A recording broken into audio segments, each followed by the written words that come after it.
do everything you can to save one single soul from harm. Just one soul.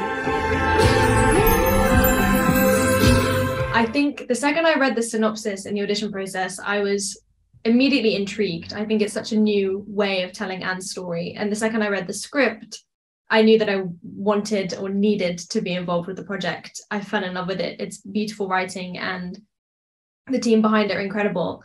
I'd heard of like Waltz of Bashir and like other works from Ari Folman, the director, before, and then I got the audition through, and then I did a self-tape. Then I met Ari, did some chemistry reads, and then I found out I got the role. Obviously, just to be involved in this project is a privilege, and to voice Anne, to give a channel for her words. Virtually everything that I say in the film is coming directly from Anne. I am literally just a channel. Rob Cohen was in love with me since first grade, but I can't stand him. He's a baby, a hypocrite, a liar, and a crybaby.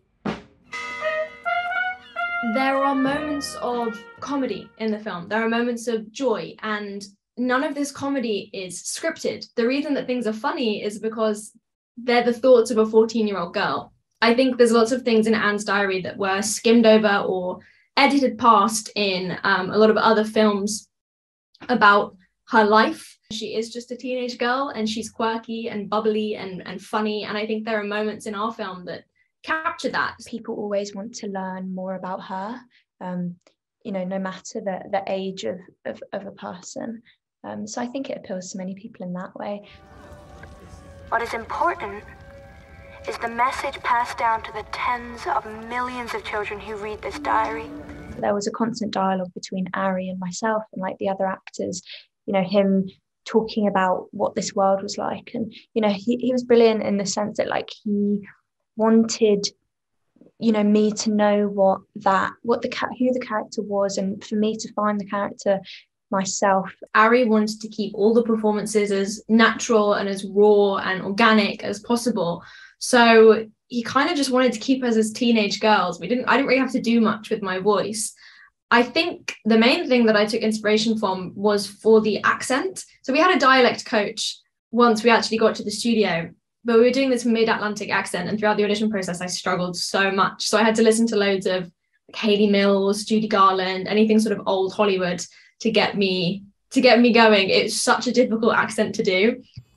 I will write my diary to this girl of mystery, and her name will be Kitty. What do you think, Margot? Kitty. I like it. Obviously, going into it, I was like, I knew how important it was to give this character a certain unique identity, but also she's parts of Anne. She's an amalgamation of Anne and these people that Anne looked up to.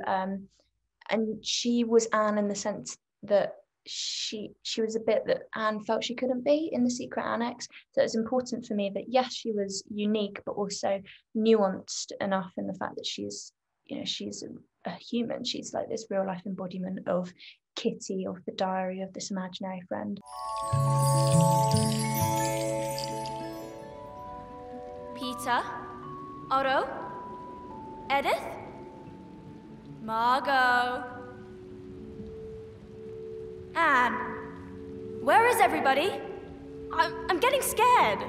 I think that's what's so special about it, first of all, is that it's completely accessible to everyone. I believe this is the first international Holocaust film that is aimed at children. So it was a mammoth feat to be able to create this film and have it watchable and understandable for young people, but also watchable and understandable and emotional for adults. It's important that we keep talking about the past and, telling the truth about it and talking about Anne and her family's life. So in that way, it'll always appeal to many different people. Obviously, the themes of it, and especially in our film, how it ties into the modern day, it's going to have a lot of intrigue for grown-ups and kids alike. It's hopeful and joyful and magical. And I think that's what makes it so watchable for a multitude of different people. The visual, the animation itself isn't like although it's a 2D visual, it does have like 3D aspects to it. And I think that can feel like perhaps very nostalgic.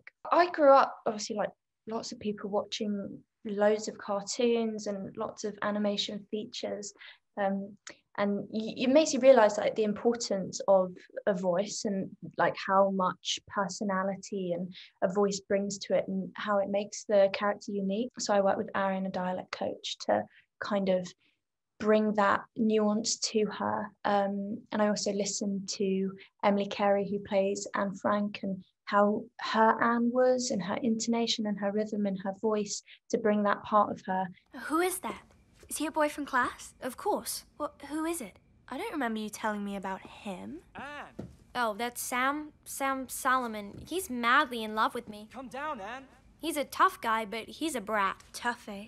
Well, he is certainly good looking. There is so much that I think you can take from the film, and I think what's so beautiful is that everyone will take away a different thing.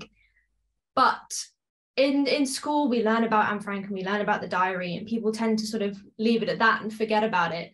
It's used as a learning tool to learn about the war and what happened back then. But I think what our story does is shows that it might not be the same war, but those things are still happening. Those problems are still happening. Those people are still here.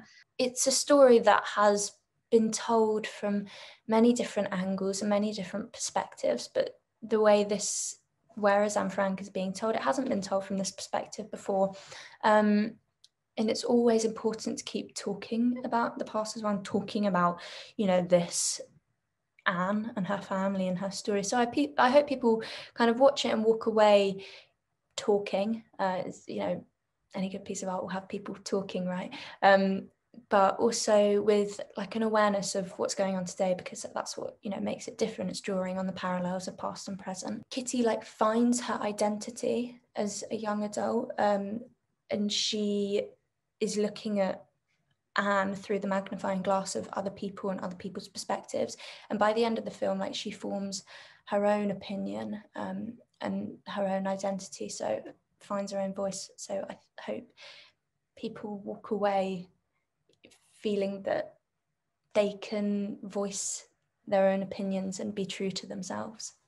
That's what people should take away from this, is that yes, it feels like a distant past, and yes, Anne is the face of the war and her diary is a great learning tool, but there's so much more to her as a human being, and there's so much more to her story, and it's still affecting people, young girls like Anne, young people, old people. It's affecting so many people in our modern day world. And so I think that's what people should take, is that they need to relate it to where we are now, the state of our political climate, our social climate, etc.